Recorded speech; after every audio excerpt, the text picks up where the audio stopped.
Hey, it's Ramsey Dewey over here in Shanghai, China. Welcome to another edition of Q&A with a Coach. Today we have a question from Angel, or maybe it's Angel, Mirchev. Okay, I'm just going to call you Angel, my friend.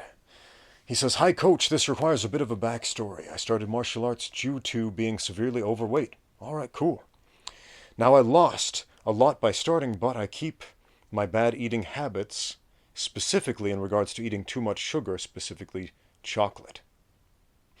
Understandable, because that stuff is delicious. "I decided last year that I want to try and have an amateur fight at the end of this one, and I started a healthy and balanced diet. Since then, I've been expecting to go into the gym with a lot more energy, especially since I've already lost over 7 kilos. But if anything, I get drained much faster. Today's session wasn't even that intense, but I found myself completely exhausted at the end of it. Is this normal for someone who has drastically changed their diet, even if it's a healthy direction, or could it be something else?" Okay. Now, I don't have all the variables in this equation, but what it sounds like to me is a calorie restrictive diet, basically eating less, eating fewer calories. And yeah, if you're going to lose weight, move a little more, eat a little differently. Generally, a reduction of calories and an increase of calorie expenditure creates weight loss. So I'm assuming you're on a calorie restrictive diet, basically eating fewer calories than you were used to. Calories are energy. They are energy that burns in this furnace, which is our body, which creates the ability to run and jump and kick and do all of these cool things in martial arts. You need calories for that, right? So if you're eating fewer calories, then you have less energy at your disposal. Now, not all calories are created equal, if you will. I should say not all fuel is created equal. For example, if you eat 100 calories of pure sugar, as opposed to 100 calories of oatmeal, you're going to have a very different training day after that. Because that sugar is very simple carbohydrates. The oatmeal is complex carbohydrates. It's still 100 calories of energy, but the oatmeal will serve as better fuel for training because it burns slower. It's a slow release type of fuel. It's high octane fuel, if you will, by comparison, figuratively speaking. Please don't go out there and ingest motor fuel. Please don't. So, what should you do?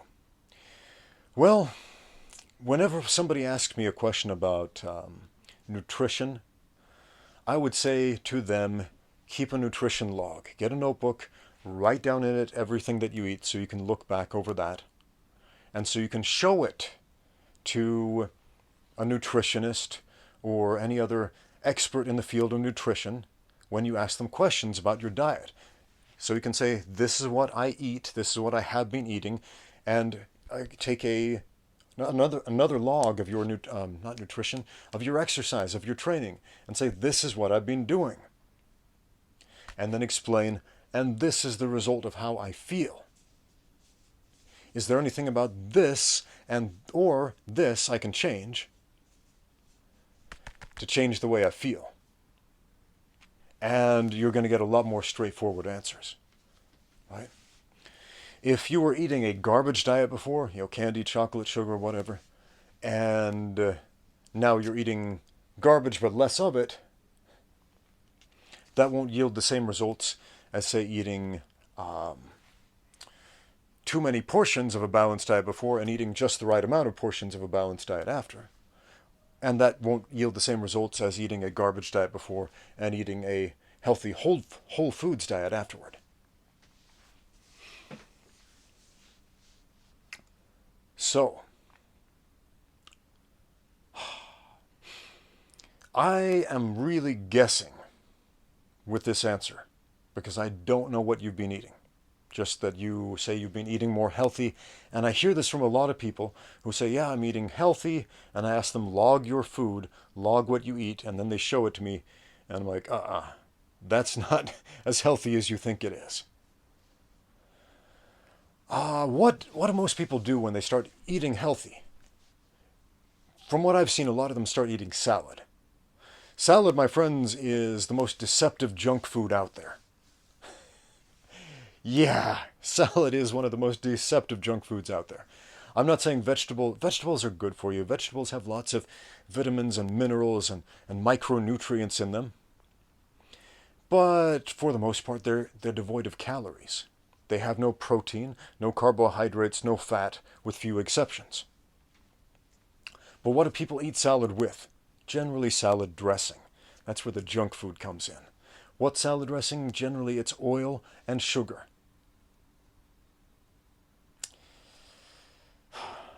Unsaturated or polyunsaturated fats and simple carbohydrates. You know, the stuff you should not be eating if you are trying to be a mean, lean, athletic machine. And so they'll dump that salad dressing, all that oil and sugar all over their otherwise healthy but macronutrient devoid salad, and then eat that and think, okay, I ate something healthy, I'm good, at least that's better than eating a candy bar or whatever, right? Not necessarily. Not necessarily. So I don't know if you're guilty of this, but if I eat salad, and that's what I'm relying on for my energy, I'm going to have no energy when it comes time for training in the gym. So what would I recommend? One thing I love to do, I love to watch videos about what athletes eat. There's a food channel, what's it called? The Munchies channel, I think. They have this whole series on following athletes around and documenting their diets. Like they followed a sumo wrestler, some bodybuilders, some strongmen competitors, all these different types of athletes, and they documented their food intake over the day or over the week or over the year or whatever. And I find that really fascinating to see what these athletes in different sports eat. And one thing they all have in common is they're all eating food that promotes performance. You have to start thinking of food as fuel. And the fuel that you eat, the fuel you consume and bring into yourself, has to be able to produce the result that you want. An extremely common thing athletes do or eat before training, oatmeal. Why is that? Again, it is a complex carbohydrate with a slow release of energy throughout the training session. So if you eat like a cup of oatmeal or something before, about a half hour before training, generally, that carries you through a training session, right? What else? Meat. Yeah, I know. Sorry, vegans. Sorry, vegans, my friends, but meat, man. Meat, liver, organ meats especially, man, the liver, the heart, the kidneys, that is some of the most nutrient-dense, actually, that is the most nutrient-dense food available on planet Earth for humans. That's stuff that we generally tend to throw out in the West and not even touch.